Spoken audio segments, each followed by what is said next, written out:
Meat, cheese, milk, eggs. They're the protein-rich foods we were raised on. But instead of making us strong, are these foods making us sick? That's the blockbuster claim life-changer Dr. Colin Campbell and his medical student son, Tom, make in the China study. The most comprehensive health and nutrition study ever conducted.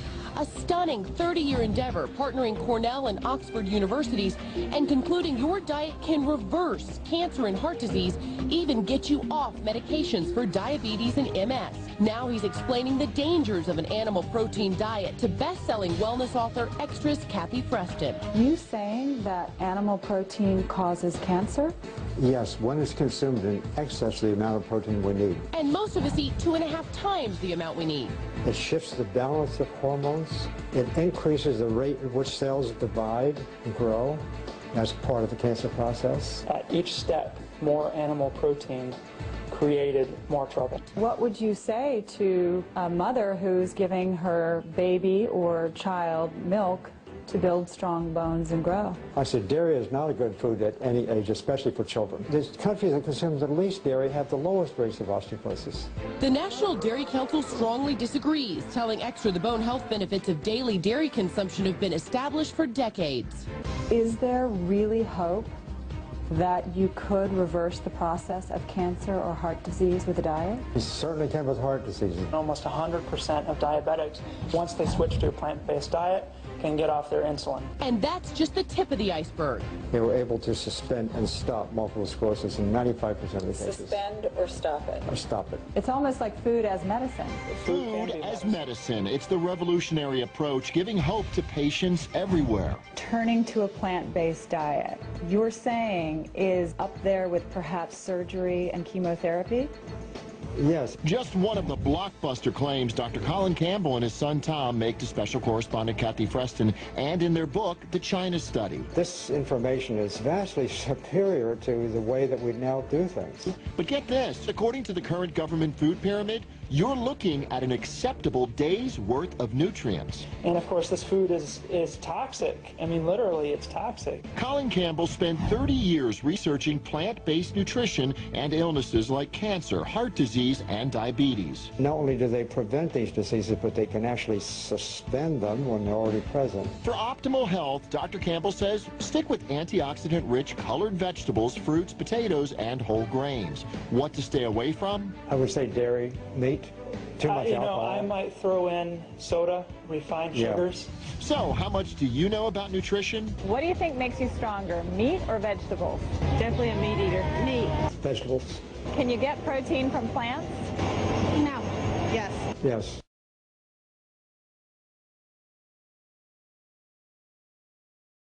Cohen admits calcium is good for you, he says. Leafy green vegetables have lots more calcium than milk. If you look at Nature's Perfect Food, human breast milk, there are 33 milligrams of calcium per 100-gram portion. Potato chips have 40, beans have 50, chickpeas 150, amaranth, a grain, has 267. Cohen says dairy products are a poor source of calcium for another reason. Every scientist in the world knows that protein inhibits calcium absorption, and milk is liquid meat. It's protein. What is in milk that you say is poisonous, and why would the government be covering this up? Well, what's in milk? You're drinking body fluids from other animals. 60% of the cows in America have leukemia virus. 80% have something called paratuberculosis. You don't want to eat something with that name, paratuberculosis. You've got irritable bowel syndrome in America. That's what it causes. 4 million American women have irritable bowel syndrome. You're talking about if your doctor said, I want you to eat today 53 slices of bacon because that cholesterol is good for you, you're eating from your dairy products the same cholesterol contained in 19,000 slices of bacon this year. By age 52, 1 million slices of bacon's worth of cholesterol. You don't want that in your body. No, I don't. What's in the milk I'm drinking? What's in it? If you ask the author of this controversial new book, you may not want to hear the answer. The milk we're drinking is filled with fat. We know that. Cholesterol. We don't know it's filled with virus, bacteria, powerful growth hormones, proteins that cause a vast array of allergies in the human body. This is not nature's perfect food. In a book called Milk, the Deadly Poison, Robert Cohen attacks what's long been considered the perfect food, claiming it can be a dangerous brew of chemical, biological, and bacterial agents that may also contain a growth hormone he believes can trigger the growth of cancer. We know children come into puberty earlier in America. We don't know why. Every sip of milk, they're drinking, in addition to this most powerful growth hormone, 59 different bioactive hormones. What nations have the highest rates of breast cancer in the world? I ask people, they say, United States. Denmark, Norway, Holland, and Sweden. What nations have the highest rates of osteoporosis, crippling bone disease? Denmark, Norway, Holland, and Sweden. The dairy industry, every dairy farmer, and there are probably a few in the audience now, you know that for every 100 pounds of milk you produce, you got to pay 15 cents to the national fluid milk processors. Doesn't sound like a lot of money. What are they doing with that money? It's $500 million a year to paint milk mustaches on the lips of models. Robert, welcome to Your Health. Nice to be here. Mother says milk is good. What is this? Milk is no good. Let me tell you about milk. The #1 protein in milk is casein, C-A-S-E-I-N. That's 80% of the protein in milk. That's the same glue they use to put a label on a bottle of beer. That's the same glue they use to hold your wooden furniture together. So we're drinking glue. You're drinking glue, and you create so much mucus. This much casein, this much mucus. Okay, we're getting technical. You're using a lot of chemicals. Yeah. What qualifies you to talk about these? Well, the greatest controversy in the history of the Food and Drug Administration was the genetic engineering of milk. I'm the only person in America to be invited to meet with a group of top scientists at FDA. I used to do research, $50 word, psychoneuroendocrinology, the study of brain and behavior, how hormones affect behavior. And I uncovered secrets. I opened up a Pandora's box of secrets that the dairy industry wishes had never been opened. If milk is so bad, then how come everybody else is so wrong and so brainwashed that it's good for you? Well, they get Calcium Ripken to pose for his milk mustache. Spike Lee, you got 500,000 kids in the New York area that have asthma. They're drinking this glue every day. Spike Lee, 95% of African Americans are lactose intolerant. How could he wear this milk mustache? This is a message. Money is spent by the dairy industry. If you're a doctor, you call their toll-free number, 800-WHY-MILK. They'll send you $200 worth of free information. You call my toll-free number, 888-NOT-MILK, you'll get the truth. We're getting the message out as one voice to America. Milk does not do the body good.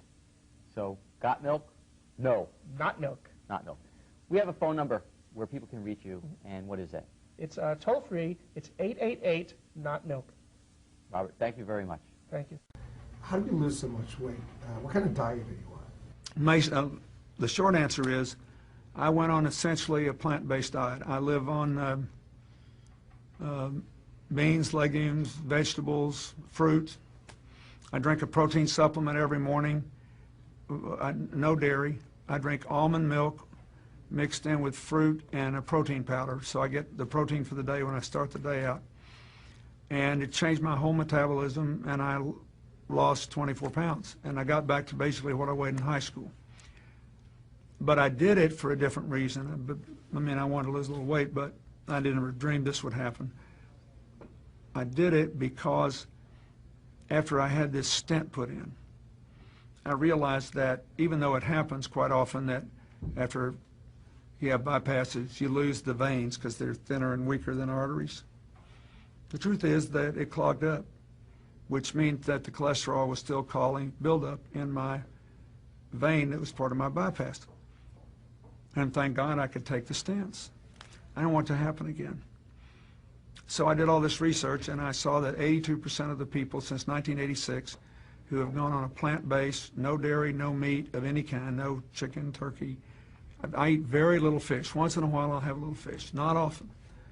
If you can do it, 82% of the people who've done that have begun to heal themselves. Their arterial blockage cleans up. The calcium deposit around their heart breaks up.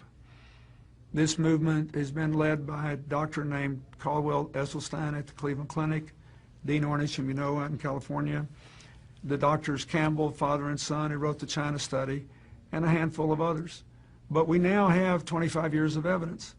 And so I thought, well, since I need to lose a little weight for Chelsea's wedding, I'll become part of this experiment. I'll see if I can be one of those that can have a self-clearing mechanism.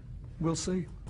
I hope you're healthy for many years and get to see grandchildren for many years Me to too. come. That's really the big deal. You know, Hillary and I, we're happy. We love our son-in-law and we admire him, but and we'd like to be around. If there's grandkids, we want to be there to do our part. Mr. President, good luck. Thank you. Thanks for what you're doing.